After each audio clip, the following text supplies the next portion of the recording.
Everyone. माँ सरस्वती को प्रणाम कर दिन की शुरुआत सुबह 5 बजे के लगभग, उसके बाद एक कप चाय पी के हम बैठ गए थे पढ़ने। सबसे पहले स्टार्ट किया था स्पीड मैथ के साथ, like square, cube, table and fraction to percentage उनका मैंने रिवीजन करा था, जिसमें मैंने 80 तक अपनी स्क्वायर याद कर रखी है और 25 तक मैंने अपनी क्यूब याद कर रखी है। तो मैं डेली उतने का रिवीजन करती हूँ एंड इसके बाद मैं 1 या 2 क्यूब या स्क्वायर डेली बेसिस पे याद करती हूँ। लाइक क्यूब तो 25 तक ठीक है, बट मैं स्क्वायर आगे 1-2 डेली बेसिस पे याद करती रहती हूँ। इसके बाद मैं थोड़ी देर के लिए क्विजेस लगाती हूँ। लाइक ये एक ऐप है जिसका लिंक मैंने काफ़ी बार अपनी कम्युनिटी में भी पोस्ट किया है, अपने टीजी पे भी शेयर किया है, आप जाके डाउनलोड कर सकते हैं। देन इसके बाद मैं अपनी सीए का रिवीजन करती हूँ। लाइक इससे पहले की जो करंट अफेयर की क्लासेस होती है मैंने की होती है 5 जून तक, मैं उसका रिवीजन करती हूँ। और जहाँ से अभी मैं ये पढ़ रही हूँ ना, ये मेरे सेल्फ नोट्स हैं, मेरे खुद के हाथ से बनाए हुए हैं, जिनको मैं आपके साथ टीजी पे भी डेली बेसिस पे शेयर करती हूँ। तो आप वहाँ से जाके भी देख सकते हैं मैं कैसे अपने प्रिपेयर करती हूँ नोट। बाकी अपने नोट्स प्रिपेयर करने का बहुत ज़्यादा फ़ायदा ये है कि आप आसानी से रिवाइज़ कर सकते हो। अब मैं सुबह उठी हूँ तो मेरे पास सफिशिएंट टाइम है, तो मैं आधा घंटा इसको फटाफट पढ़ लूँगी। अगर यही चीज़ मेरी पीडीएफ में होती देन पीडीएफ निकाल के स्क्रीन के सामने इतना पढ़ना ये पॉसिबल नहीं हो पाता। तो मेरे लिए यही फ़ायदा है अपने नोट्स बनाने का कि टाइम इन्वेस्ट हो रहा है पर वो चीज़ें वेस्ट तो नहीं जा रही है, याद हो रही है हाथों हाथ। इतना करने में 6:30 हो जाती हैं। इसके बाद नहाते हैं, पूजा पाठ करते हैं एंड फिर हमें खाना भी बनाना होता है, तो हम रोटी बनाते हैं। वैसे कहते हैं कि खाना हमेशा सर ढक के बनाना चाहिए, पता है क्यों? क्योंकि फिर खाने में बाल आ जाता है ना, तो इसे अच्छा नहीं लगता। तो इसके बाद घर का काम निपटा के मैं 9 बजे बैठ जाती हूँ ऑलमोस्ट पढ़ने के लिए, जिसमें सबसे पहले मैं अपनी करंट अफेयर की क्लास स्टार्ट करती हूँ कृति मैम की। आज मैं आपको अपने करंट अफेयर का एक्सपीरियंस बता रही हूँ। लाइक मैं 13 अप्रैल से रेगुलर करंट अफेयर पढ़ रही हूँ, मैंने एक सिंगल डे भी मिस नहीं किया है।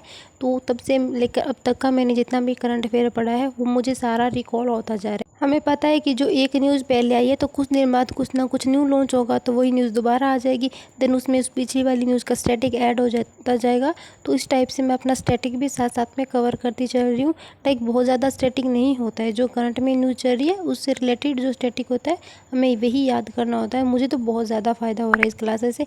बाकी एग्ज़ाम में पता चलेगा जाके कि कितना आउटपुट निकला है अपने इतने इनपुट देने से। बाकी मैंने सोचा था मैं अपना सारा करंट अफेयर का पोर्शन एक ही स्लॉट में कंप्लीट कर दूंगी, बट आशीष सर की क्लास काफ़ी लेट होती है, कभी वो 12 बजे लेते हैं, कभी वो 7:30 बजे आते हैं। लेकिन उनका टाइमिंग मेरे टाइमिंग से बिल्कुल भी मैच नहीं करता है, तो मुझे उसको फिर शाम को रिकॉर्डेड ही वापस देखना पड़ता है। वैसे तो मैं ऑलमोस्ट सारी क्लासेस रिकॉर्डेड ही देखती हूँ, लाइव क्लास मुझे बिल्कुल भी सूटेबल नहीं है, क्योंकि मुझे आदत है थोड़ा सा फास्ट करके देखने की, एंड वो जब धीरे धीरे लाइव क्लास चलती है तो वो मुझे इतना अच्छा नहीं लगता है।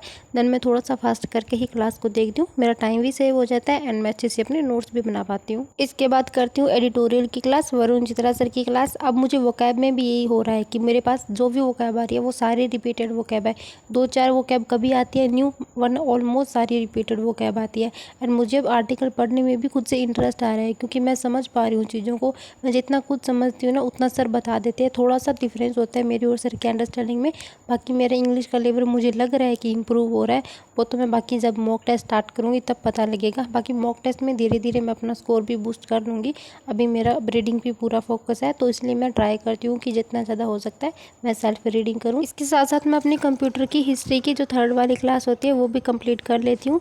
फिर सो के उठ जाती हूँ एंड फिर शरबत पी के फिर वापस बैठ जाती हूँ पढ़ने के लिए, जिसमें मैंने आज क्वांट का मेंस लेवल का सेक्शनल मॉक लगाया था। ये आज मैंने टेक्स्ट बुक का मॉक लगाया था। ये एसबीआई क्लर्क मेंस 2024 वाले जो सेक्शनल मॉक थे मेंस लेवल के, क्वांट के 3 मॉक थे, इसमें से 2 मैंने पहले उस टाइम लगा लिए थे, एक बकाया था जिसको मैंने लगाया था।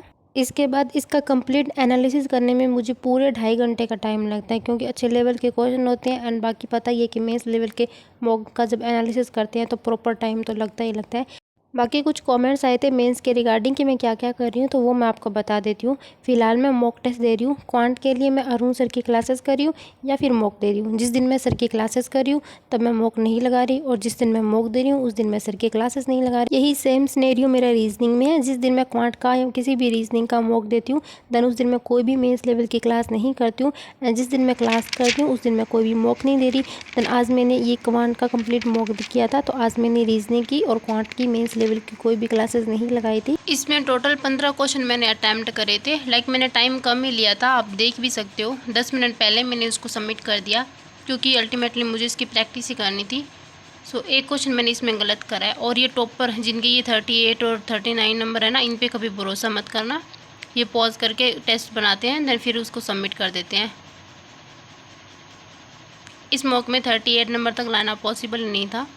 एक क्वेश्चन मैंने इसमें ये वाला गलत करा है। कौन सा गलत करा है भाई? एवरेज वाला क्वेश्चन गलत हुआ है। बाकी इसमें मैंने ऑल एवरेज ही मेरा आया था, लाइक 29 इस टाइप में मेरा कुछ आंसर आ रहा था, तो मैंने 30 लगा दिया, 28 लगाना था।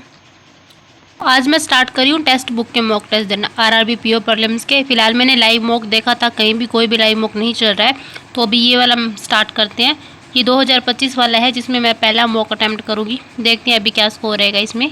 51 क्वेश्चन अटैम्प्ट करे थे एंड मेरा स्कोर आया है 47.25। परसेंटाइल बहुत ज़्यादा बेकार आया है। इसमें देखते हैं कौन सा क्वेश्चन मैंने गलत करा। ये 1-2 मैंने रीजनिंग में गलत करे हैं। मेरे साथ हुआ ना ये ना कि मैं जब ये वाली पजल कर रही थी ना, ये मैं यहाँ पे कर रही थी, तो उस टाइम मम्मी आई थी और वो मम्मी बोल रही थी कि भैया की तबीयत ख़राब हो गई है और उसे एडमिट करवाया। मेरा छोटा भाई जो है तो गंगानगर रहता है, तो उसके लीवर में कुछ दिक्कत आ गई है, उसको पीलिया वगैरह हो गया है, तो वो उसको एडमिट करवाया। देन मेरा कॉन्सनट्रेशन लेवल जो है बिल्कुल लो हो गया था उस टाइम, तो मतलब फिर मेरे को जैसा तैसा हुआ वो मैंने कर दिया।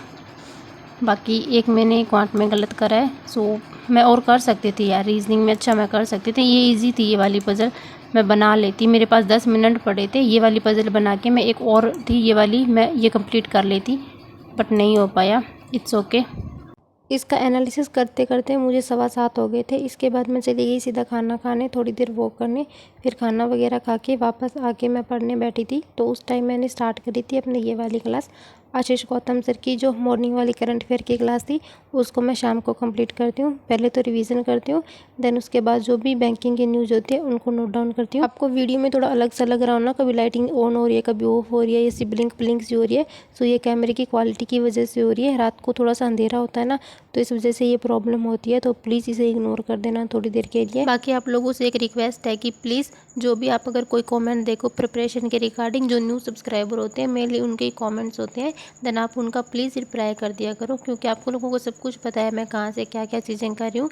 देन आप उनका रिप्लाई कर दिया करो। मेरे लिए सबका एक एक करके रिप्लाई करना पॉसिबल नहीं होता है, इतने सारे स्टूडेंट होते हैं, सो उस वजह से हम एक दूसरे की हेल्प करते हैं, मिलके करते हैं। कभी किसी को आप बता दिया करो, किसी को मैं बता दिया करूँगी। बाकी कुछ ऐसा नहीं है कि मैं किसी का कमेंट इग्नोर करती हूँ, मैं जितना हो सकता है मैं सबकी हेल्प करने की कोशिश करती हूँ। बाकी मेरे पास टीजी पे भी बहुत सारे मैसेज आते हैं, मैं डेली एक नए स्टूडेंट को अपना सब कुछ बताती हूँ। तो आप ऐसा मत सोचना कि मेरे में कोई घमंड है तो मैं रिप्लाई नहीं कर रही हूँ, मैं सबकी रिप्लाई देने का ट्राई करती हूँ, बट एक एक के लिए पॉसिबल नहीं हो पाता है। सो इस क्लास को कंप्लीट करने के बाद मैंने काफ़ी टाइम तो कुछ भी पढ़ाई नहीं करी थी, क्योंकि कुछ भी मन नहीं कर रहा था करने का। एंड मैंने सोचा चलो मैं अपनी वीडियो है वो ही एडिट कर लेती हूँ। तो ये वीडियो मैं उसी दिन रात को ही एडिट कर रही हूँ, क्योंकि नींद भी नहीं आ रही थी जल्दी और पढ़ाई में भी बिल्कुल भी मन नहीं लग रहा था। सो अभी रात के 9 बज रहे हैं और जस्ट मैंने अपनी करंट अफेयर की क्लास कंप्लीट करी है। अभी कुछ भी करने का बिल्कुल भी मन नहीं है, क्योंकि घर में सब लोग बहुत ज़्यादा परेशान हैं भाई को लेकर। तबीयत काफ़ी उसकी हो गई है दिक्कत, उसको एडमिट करवाया है, लीवर में सूजन वगैरह हो गई है और काफ़ी वीक हो गया है वो, तो सब परेशान है उसको लेकर। वो पागल सा था, बुद्धू सा, बिल्कुल बताया नहीं उसने कि उसको इतनी ज़्यादा दिक्कत है, बस ऐसे ही दवाइयाँ लेता रहा, तो उस वजह से हो गया दिक्कत। बिल्कुल पापा का जैसा है, पापा भी ऐसे ही करते थे, बताते ही नहीं थे, पागल सा। बस आप लोग प्रे करना कि वो जल्दी से बस ठीक हो जाए और घर आ जाए। दूर है तो मन कर रहा है उसे मिलने का, बट दूर बैठा है। Thank you so much.